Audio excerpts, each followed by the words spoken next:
Hi everyone, welcome to the OLBA Changemaker series. My name is Calvin Fries. I am a PhD, or as we say, DPhil student here at the University of Oxford, and I'm the Director of Development for OLBA, which is the Oxford Law Black Alumni Network. It was founded in 2020 by postgraduate law students.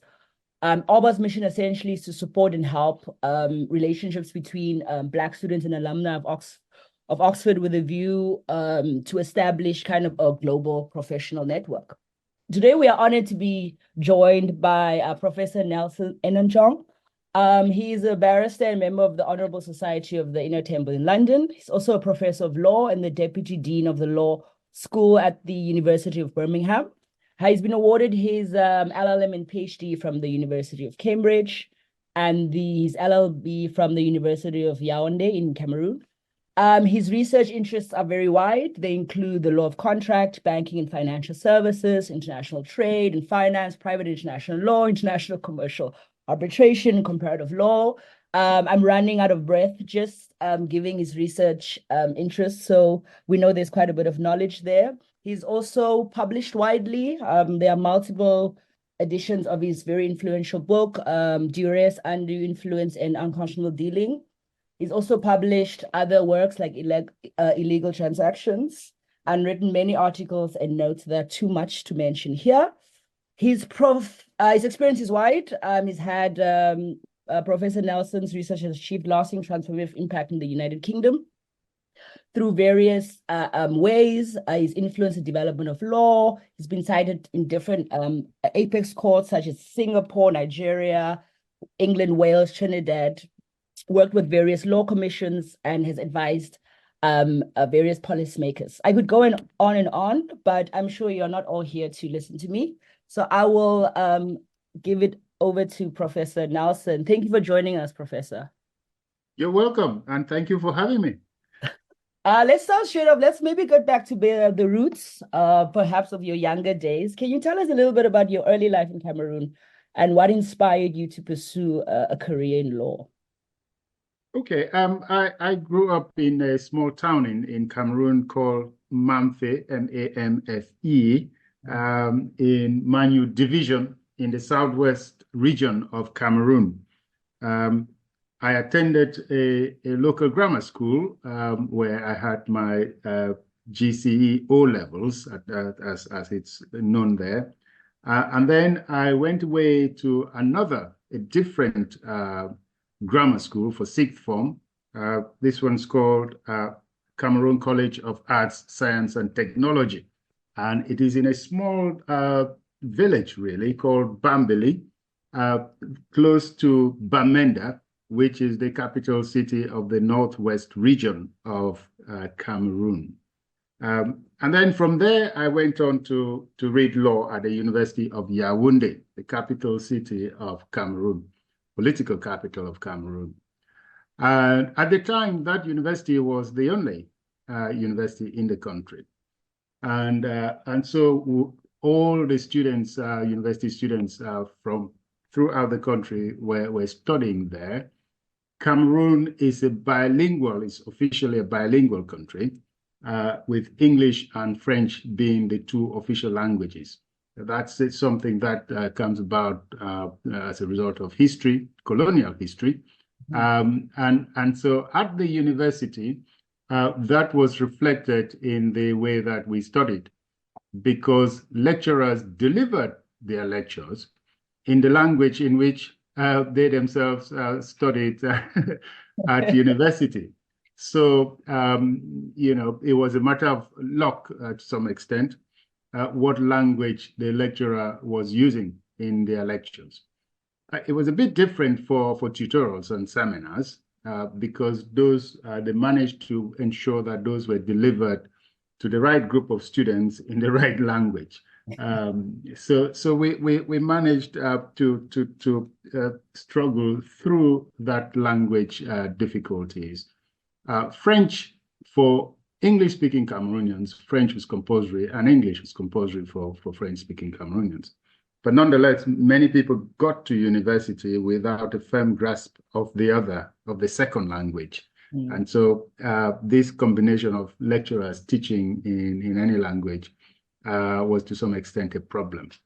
But it forced people to learn the other language as well at university.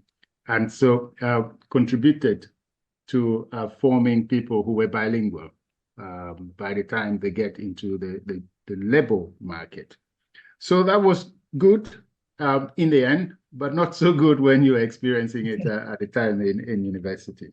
Yes. So that's a bit about my background growing up in Cameroon. What was it that inspired me to read law? One of the reasons for it was that at the time at the University of Yaoundé, the choice of different subjects was not very wide. And so with the sort of subjects that I did at A-levels, there was a very limited choice. And I didn't fancy the other options. Law was one that I thought would give me the maximum openings, maximum opportunities in terms of career. But there was also a positive influence in that one of my uncles was a doctor at the time, later on Chief Henry Enonchong, was a practicing lawyer in Cameroon at the time. And he was he was one of the most successful lawyers in Cameroon at that time. He studied law in England and was called to the bar at Gray's Inn, and then did a PhD in the US. So he was a leading light, and he was one of my inspirations in going into law. I used to do some sort of mini internships at his chambers in the city of Douala in Cameroon. So I owe a lot to him in terms of that inspiration. I should mention that his work on Cameroon constitutional law is one of the pioneer publications. His book on that is one of the pioneer publications on that topic in Cameroon. So I learned from a great master in that sense. Oh yes. So that's the background, and that is to some extent the inspiration that led me into law. Well, I am a student of African constitutional law, so I might find my way soon to some of your mentors' work. So the next question is then you of course moved to the UK to pursue your LLM, not just in university, but Cambridge particularly. So I just wanted to know, what was your did you have any academic or cultural shocks when you moved to the UK to undertake your postgrad, or was it kind of a smooth sailing in terms of taking up some space? Not very smooth, but in academic terms, there wasn't so much of a shock because, as I said, the university in Yaoundé, where I did to the LLB, was bilingual. The English-speaking lecturers of that university, almost all of them had studied in the UK. And the curriculum at that university was, so far as the English law subjects were concerned, were almost a mirror image of what was taking place here. So one was familiar to that extent with both the sort of structure and the method of delivery of courses, certainly of taught courses. Mm-hmm. So when I arrived Cambridge to do the LLM, one of my lecturers had also studied at Cambridge. So it wasn't the academic side of it. Wasn't a shock in that sense. There wasn't much that was surprising in that sense. Mm-hmm. That's not to say that there weren't challenges. There were, yeah. But the subjects and the method of delivery were not surprising to me. But in terms of cultural shock, perhaps not quite a shock, but there was quite some cultural differences. I mean, the cuisine to start with, it took some getting used to. Yes. But yeah, so eventually, gradually, you realize that you can't have jollof rice every day. Please let me know how long it took you to get used to it. I've been here for 3 years and I'm still adjusting. Yes, exactly. And but I had great company because there were so many students from all over the world. The diversity was great in Cambridge at the time. Mm. And the Afro-Caribbean Society in Cambridge provided a much needed cushion, if you like, to the, to that shock. And we were meeting all the time and meeting students from the continent of Africa, from south, north, from all over. It was really great, that experience, and I made friends then with whom I'm still in contact today. Thank you for sharing that, Professor. And just before we move on kind of to the next section, get a bit into your working career, is there any reason you started specializing in your area? Was it kind of were you following a current at the time? Because because I know a lot of people in private international law, particularly from the 80s and 90s, and then constitutional law kind of was revived in Africa only from the late 90s and 2000s. So there's a particular reason you went into the area that you were in? Was it a intentional choice? It was intentional. In my particular case, so I'm not familiar with these currents of different subjects at different times. But in my particular case, it was just an interest that I had developed from undergraduate. I was drawn to private law, and at university, my best marks were in private law module, including private international law. So I thought it was safe to stay there, and I stayed there. My masters, when I chose my options, they were all private law options as well in Cambridge. And then I went on to do a PhD, and my PhD was in the field of private law. So that led naturally when I became an academic. I was conducting research in that area and also teaching in that area. Then I started doing a bit more outside of private law, but that remained my base and still is today. Yeah. Thank you for sharing. We are very all happy that you stuck to private law. You've done a lot of influence in the development of the law. So we are very grateful for that choice in your career. I want to talk about one of your more influential works, Duress, Undue Influence and Unconscionable Dealing. So Philip Taylor, which is a barrister in London, wrote a review about the third edition of the book. He said, this book offers more of a specialized and detailed approach, covering virtually every aspect of this often rather opaque area of law. Most importantly, the book makes clear that duress is the weapon with which the common law protects the victim of improper pressure. As it does much to provide clarification of a complex subject, this work of reference should be regarded by practitioners as well-nigh indispensable, especially as it is carefully structured and therefore relatively easy to use. This is quite an incredible review by the book. Can you tell us a little bit more about this work?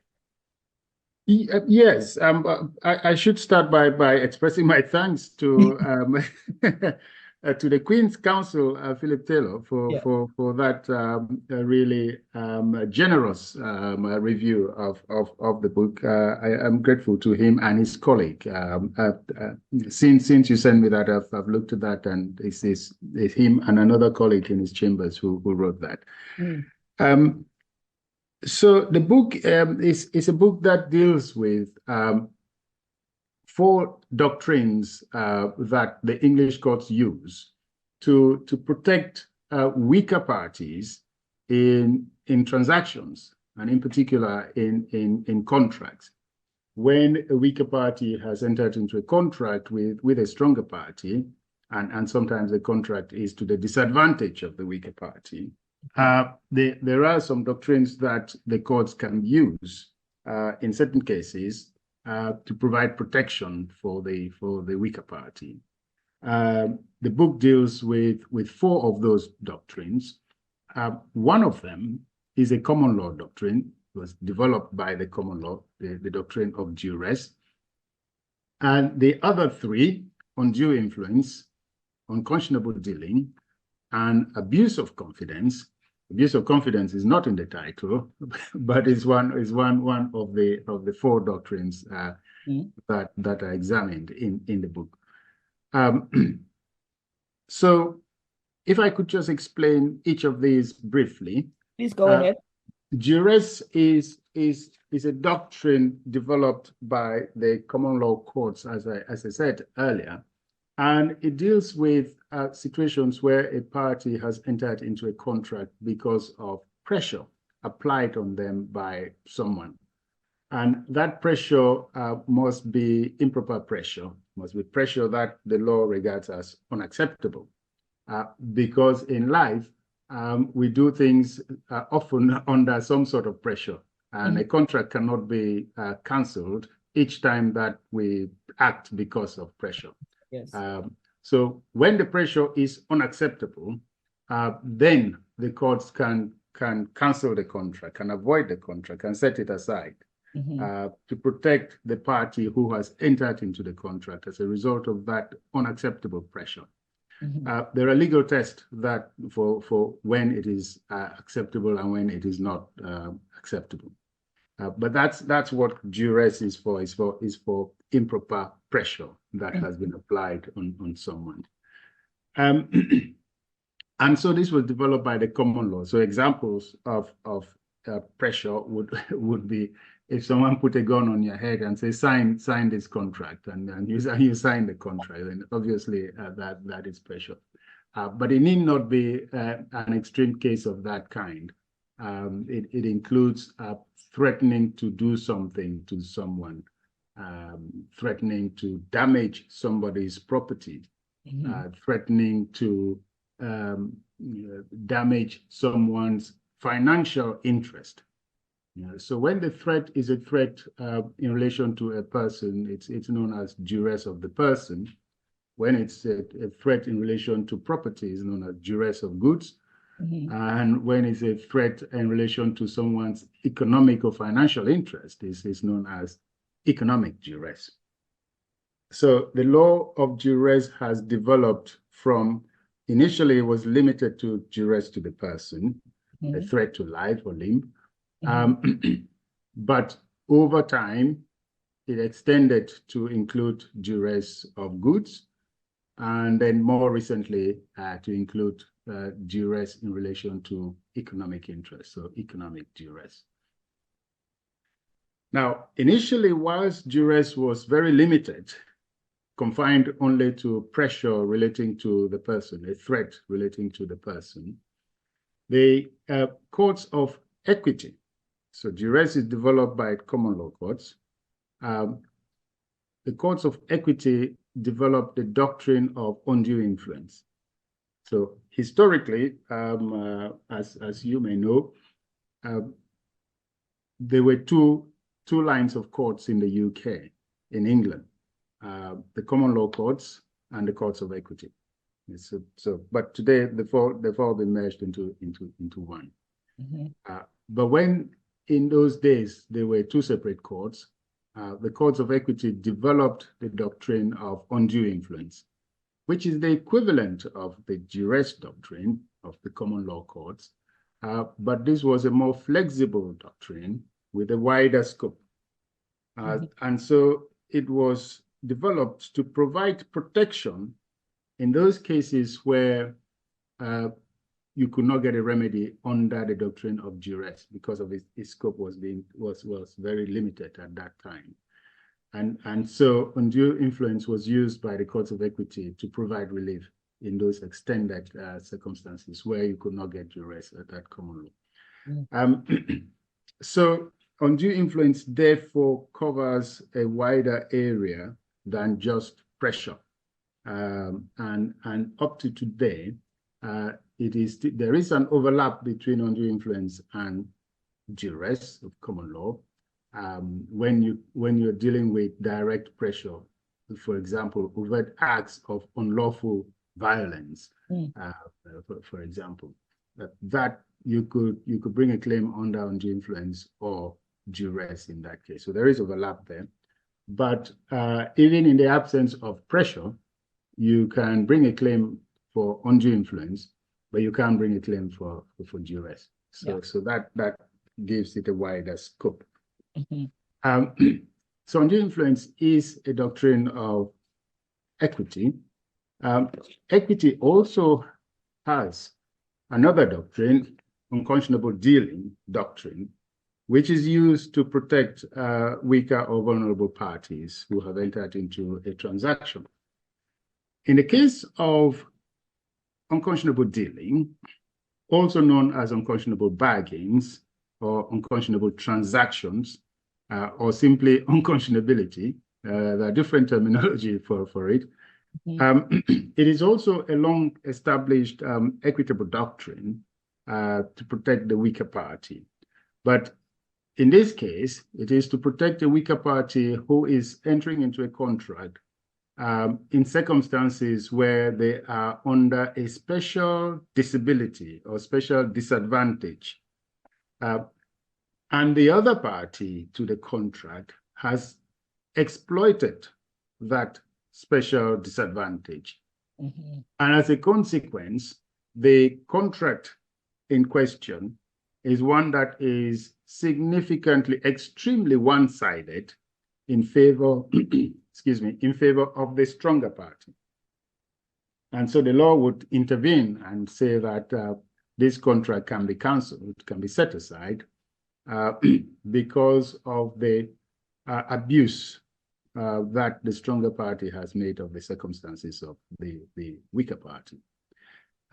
Now, this doctrine is different from the doctrine of duress and undue influence because in order to get a remedy under this doctrine, you must show that the transaction, the contract, is one that is, in its terms, significantly one-sided in favor of the stronger party. To get a remedy for duress and undue influence, you don't need to establish that. And so this requirement is a requirement that has limited the protective reach of the doctrine of unconscionable dealing because it is a very difficult one to establish. And so for that reason, in modern times, parties are no longer rushing to plead unconscionable dealing. They find it easier to rely on undue influence and duress, especially undue influence.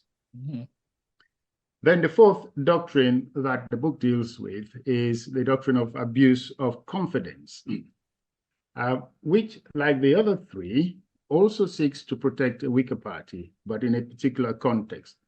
In this context, it seeks to protect a party who has placed confidence in another person, and that other person then enters into a contract with the party who has placed confidence in them. So an example is where someone has a relationship with their lawyer, the solicitor. So when you instruct a solicitor to act for you, you place confidence in the solicitor. You tell them all sorts of things about the transaction or the dispute that you want them to help you with. So you place significant confidence in them in their relationship. Now, if they enter into a contract with you, the law places them a duty on them so that they should not abuse the confidence that you have placed in them in order to make a contract that would benefit them and then be to your disadvantage, you who has reposed confidence in them. So the protection here operates in the sense that if you, the party who has placed confidence in the other, later on challenge that contract that has been made, the starting point of the law is that the contract can be cancelled. So the contract can be cancelled simply because of that relationship of confidence, unless the party in whom confidence was placed, unless that party can prove that the contract was in fact fair. And there are ways of showing that the contract was fair, both procedural and substantive fairness. So that is a powerful weapon, that presumption, that starting point that the contract can be cancelled unless you, the party in whom confidence was placed, unless you can prove that it is fair. So it shifts the burden of proof onto the other party. It is a powerful weapon. However, for that doctrine to be used, it must first be established that there was a relationship in which one party has placed confidence on the other. And that is not always easy to do. So that doctrine, partly for that reason, that doctrine has been forgotten to some extent and is not relied upon frequently nowadays as it used to do a century or so ago. But it's still there, and occasionally it is used by the courts as a way of providing relief to a party. So the book deals with these, all these different ways by which a person who has entered into a contract in certain circumstances could ask the court to cancel that contract, to set it aside. So the book outlines how you can show to the court that the court should cancel the contract, and the sort of remedies beyond cancellation of the contract that the courts can give where there is a finding that one of the parties has behaved in a way that the court finds unacceptable. Thank you for that, Professor. Sounds like a very, very important book. And especially for lay people who really don't understand the extent to which the law can protect them. And the one thing I've noticed from about the series of the books is there are about 7 years between the publication of the first 3 editions of the book, but there's 4 years between the third and the latest. Did the law develop rapidly in the last few years that was kind of demanding a new edition? Or is there some other explanation, maybe research capacity or whatsoever, that explains the much shorter interval now between the editions? I think it's a bit of both. Yeah, I suspect so. I think it's a bit of both. So you're quite right, and it's a very good observation. Between the first 3, there is a significant gap. So one reason was that research capacity, because I was during that period involved in a number of different projects, other research projects. One of them is I was working on a book in the field of international trade finance, and more specifically, a book concerning letters of credits and demand guarantees. And that book is entitled The Independence Principle of Letters of Credits and Demand Guarantees. It was published by Oxford University Press in 2011. So this is some years after the first edition. So research capacity is clearly one reason for it. But the other reason also is that there weren't very significant developments of the law during that period. And so a period of 6 or 7 years between editions was okay.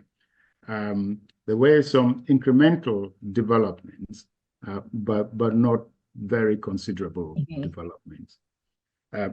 That's different, though, for the period between the 3rd edition and the 4th edition, because in that period, the Supreme Court of the United Kingdom delivered 2 very significant decisions in this field, in particular on the topic of duress. And so one of those decisions is in a case called Times Travel International UK Limited and Pakistan International Airlines Corporation. So Times Travel, as it happens, is a little travel company that is here in Birmingham, Okay. and so they had a dispute with Pakistan International Airlines Corporation, and one of the areas of dispute was about an agreement which that small company, Times Travel, had signed with this massive company, Pakistan International Airlines. And the small company was arguing that they signed that agreement as a result of duress. And one of the questions there was whether indeed the small company could establish that there was duress in that case. Okay. Because it is a business transaction that falls in the context of economic duress in that case. But the key issue there was whether if a party threatens that they would do something, which they have the right to do, because it is lawful for them to do it, whether if a person makes a threat that they will do something which is lawful, whether that could ever amount to duress. Because if it is lawful and they have the right to do it, then how can anyone blame them for saying that they will do it, if you see what I mean? So in other words, the question is whether the threat of lawful action can ever be illegitimate so as to constitute duress. It's a big issue because that question had been long debated before this decision, and it had certainly at the level of the United Kingdom, it had remained unclear where the law stood because there are different views on the point. And so the question for the Supreme Court in this case was to decide whether you could have duress in those circumstances where someone is saying that they will do something that is lawful. And if you could have duress in those circumstances, how would the law define the limits of that? Because it can't be every case that you have the right to do something, you say you will do it, that would be illegitimate to say so. So the Supreme Court had to decide these two questions. So the first one is whether lawful duress exists, and if so, what would be the parameters of that? In which circumstances would a threat to do something that is lawful be illegitimate in the context of duress? And so the Supreme Court decided on that point and then restated the law on this issue. So that is a very significant development in the law of duress. There is another case concerning Ukraine, as it happens, in which Ukraine was pleading that it entered in the state of Ukraine was pleading that it entered into a contract under duress, and under duress that was applied by Russia. And the Supreme Court has also delivered a decision in that case. That's also a significant case because for the first time the question was whether A state can common law, exactly, whether a state complete duress, under common law. So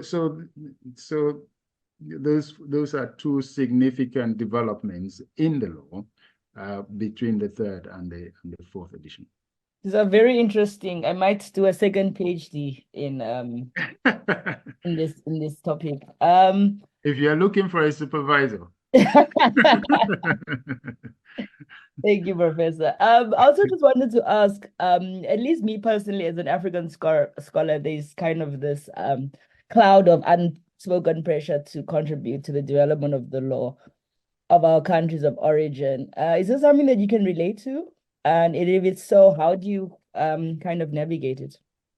Yes, it's something I relate to very much. I think that it is important that for us as African scholars, that we should be able to, and we should try to make use of our expertise and experience to contribute to the development of law and more widely the rule of law in our countries of origin. A good number of our countries, the rule of law is struggling in a good number of our countries. And so I think that we owe it to our countries to do what we can to contribute to making the rule of law more established. And if you can do so just by publications advancing, identifying areas where there's room for improvement in our laws and explaining how that improvement can be done, I think we should do that. So in principle, that resonates with me. In practice, I have done so in a number of my research and publications have been about the law of Cameroon. And in this context, I have shifted from the private law to the public because it's mostly about constitutional law, human rights, and to some extent criminal law. I've written on these, identifying areas where I think the law is defective, and then trying to show how the law, which I say is defective, how it can be improved.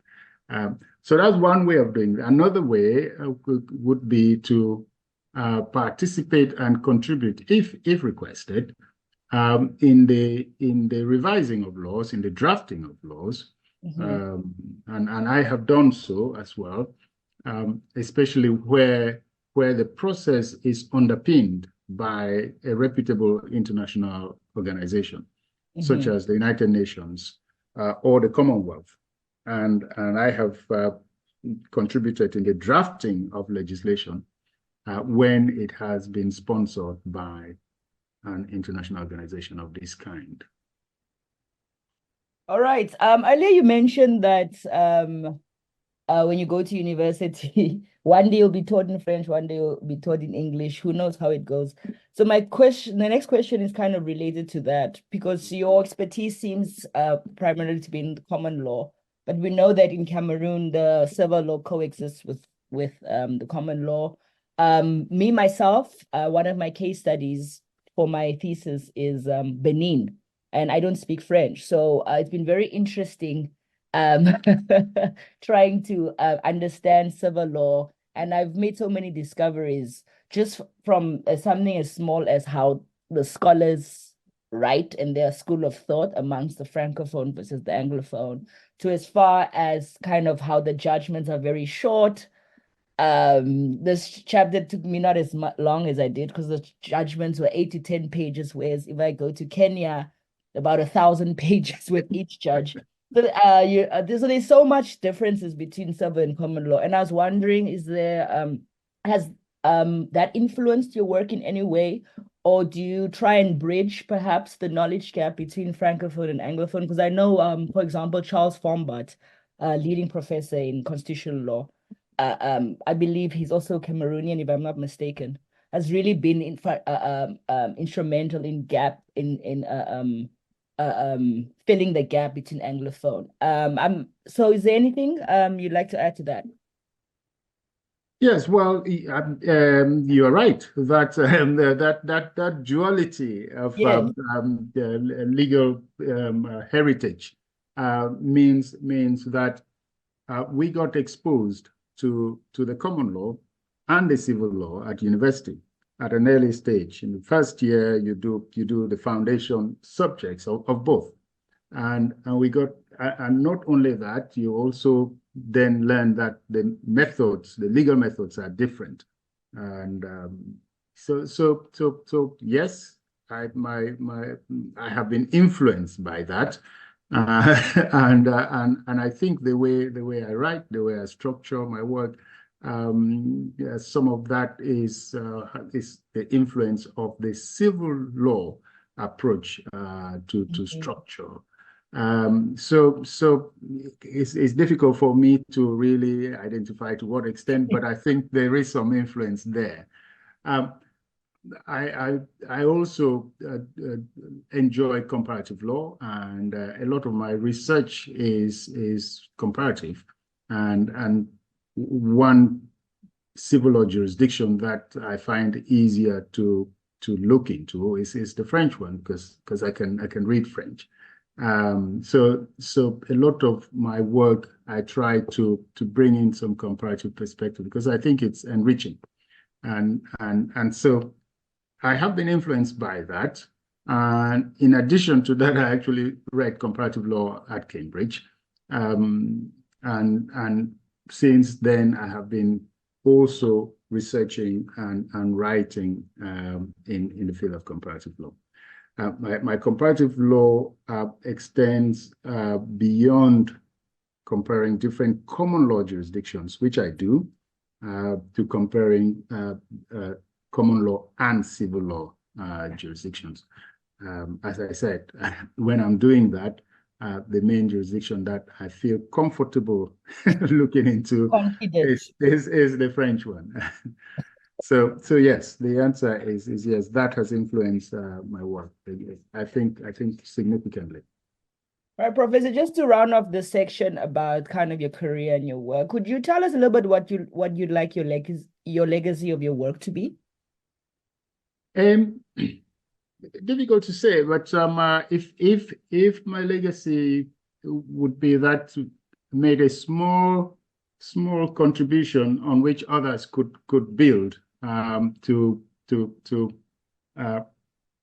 achieve greater things in the field of the rule of law, in making the rule of law cemented in society wherever it may be.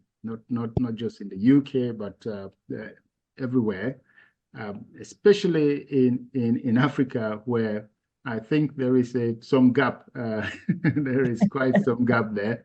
I would be very happy with that.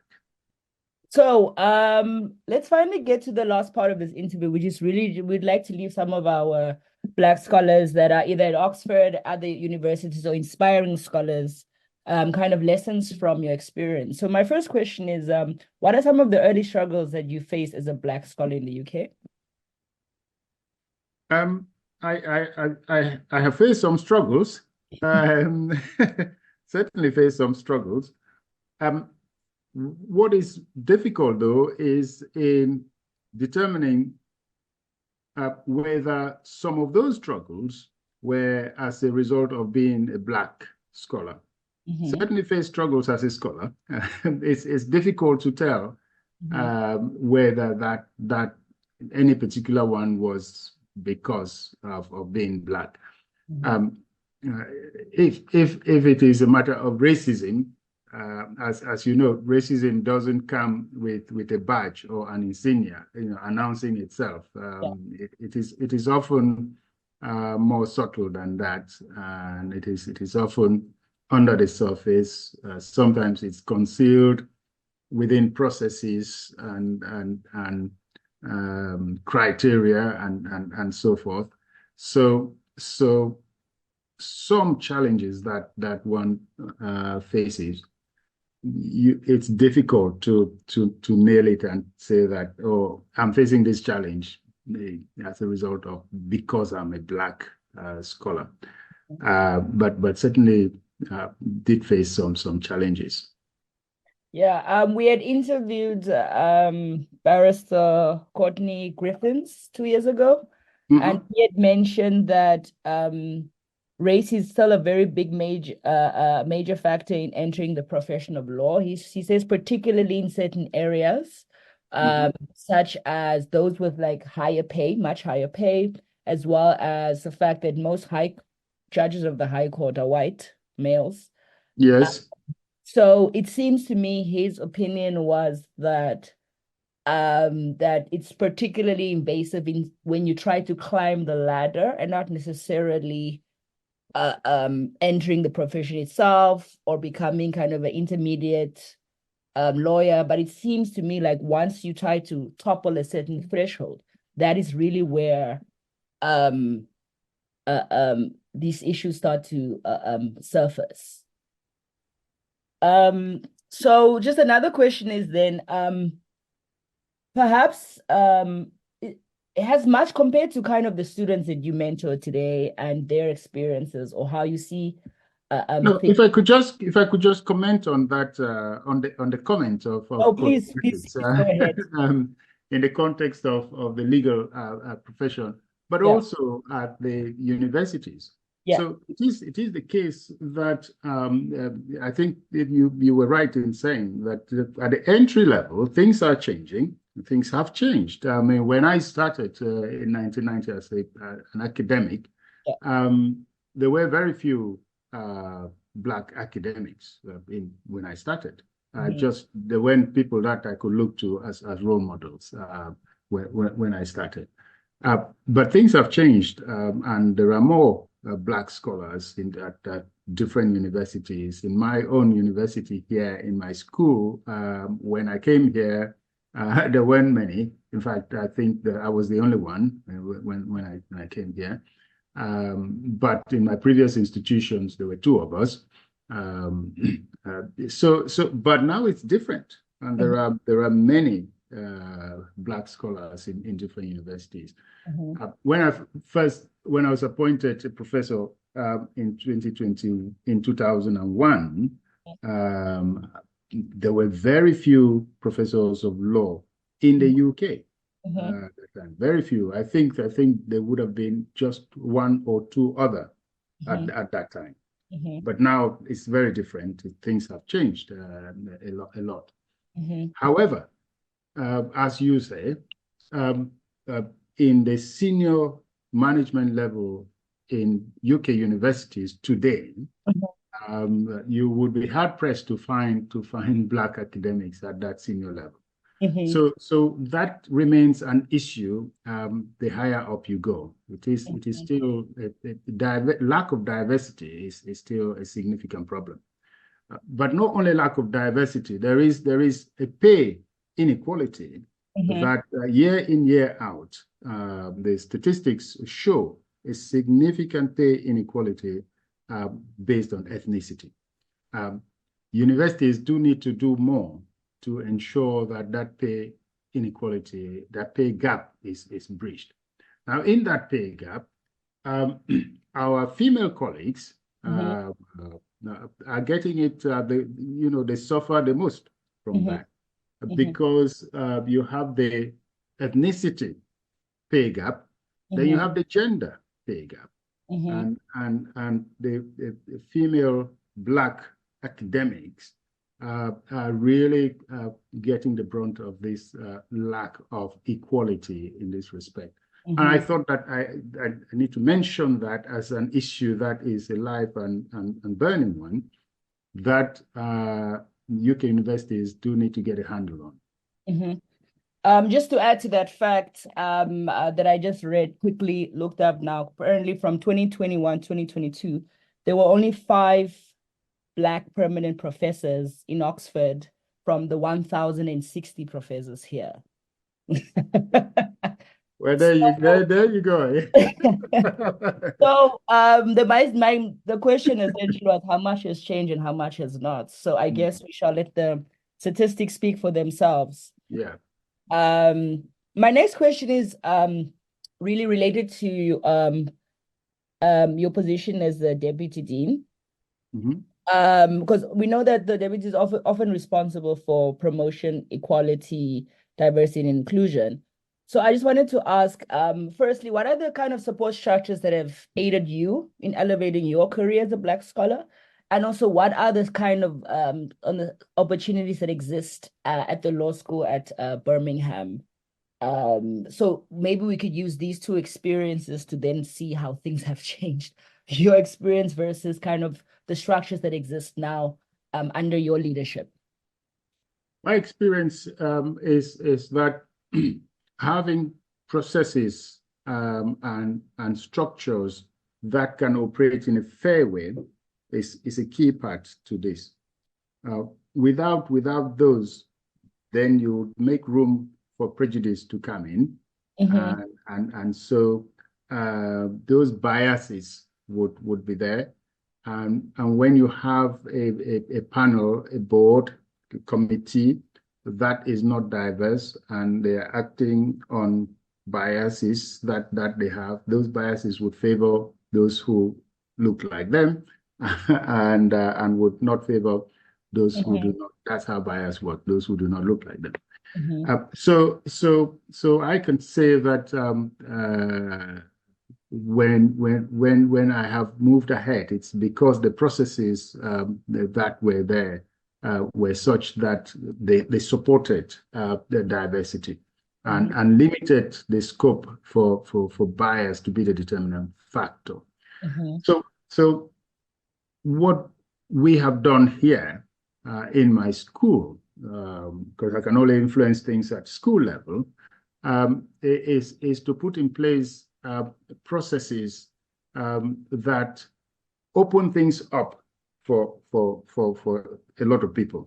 So, for example, just to take an example, appointments to administrative positions and management positions for academics within the school used to be something that the head of school tapped someone on the shoulder and asked, "Do you want to do this role?" And then you're appointed to the role. But those positions are opportunities for people to gain experience, and then from there to be able to apply for more senior positions.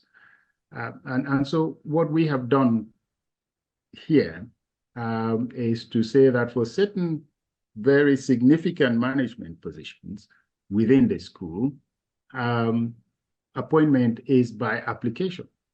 So it's opened up. There's an advert goes out to all colleagues. Whoever wants to apply for this particular role, you can apply.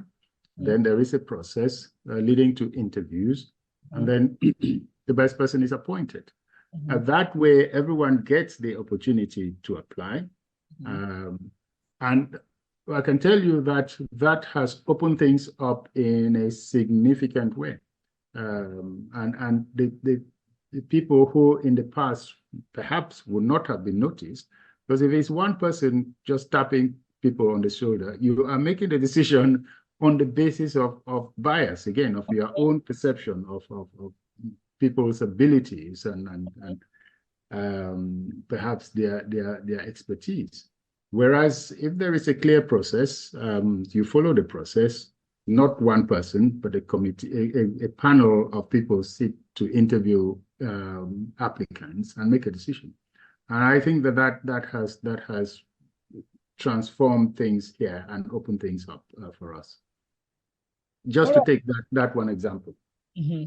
I'm here with one of my other statistics. According to one data set, there are about 200 Black professors in the entirety of the UK. Perhaps our last question, we might squeeze in one more before this. Do you have any advice for young Black and talented lawyers that want to become barristers or professors of law in the UK particularly, especially with regards to navigating spaces that might be unwelcoming or even hostile to them? I know you'd mentioned earlier that you said you had some struggles, but you were not necessarily sure whether it was because you were Black or not. And I think that's normally how these things kind of manifest, right? You are never sure. You know, did I do something wrong? Could I have done something better? Was it? So I think that is kind of how also the system works. It's just for us to be never really sure, you know, and always, even now as a renowned Black professor, I'm sure you are also carefully choosing your words in describing your experience. Yes. Because we don't know necessarily as Black scholars if we have the same immunity as other sort of scholars. So please, I invite you to maybe speak freely for this last question and maybe provide some advice for anyone who might be looking up to you and would like to take a career trajectory that you have. The one thing that I would say is that, in my view, people should not be discouraged from following their dream, from applying for things that they think they meet the criteria. People should not be discouraged. In my view, you should apply and go through the process. we should not be limiting ourselves by thinking that, oh, it is all stacked up against us. And so what's the point of trying? If we take that approach, then this imbalance, this inequality that we've been talking about would be there for a long time. We need to be in the room. The committee, whatever committee it is, whatever management structure it is, needs to be diverse. It needs to include people of different backgrounds. And it's only if people of different backgrounds apply, press, knock on that door. We need to keep knocking on the door and trying to push it open to get in there. Once you get in there and you are there, you can also then influence how things are done and bring about change that would open it up for more people. So in terms of advising anyone who is thinking of a career as an academic or in the legal profession, there are stories that we know about sometimes in the press about racism by, for example, court staff and so forth. But that should not deter us from going out there to apply for whatever job, get into whatever career you want to go into. If you want to be a barrister, you shouldn't be put off by stories that some court clerk was rude to a Black person or anything like that. That should not be a reason for us to hold back. I would encourage people, if you want to be an academic, to pursue that career. If you want to go to the legal profession, either to the bar or as a solicitor, to go for it and push as far as you can. Thank you for sharing that, Professor. I agree. We have to be relentless in our career choices a lot of these times. So thank you for taking some time out of your very, very, very busy schedule to speak to us. You have, I'm sure if you've inspired just one Black student from anywhere in the world, we've done what we need to do today. Yeah, that's all from our side from OLBA. We do throw events often. So this is both to you and the people listening. So please reach out to our websites if you ever want to join the OLBA alumni or attend events. We do try and inspire Black students with the budget that we've been given. So we also have the capacities are very much limited, but all we can do is try. Thank you, Professor Nelson Enonchong. I hope to meet you in person sometime soon. Thank you very much. It was my pleasure and honor to have this conversation with you. Thank you very much.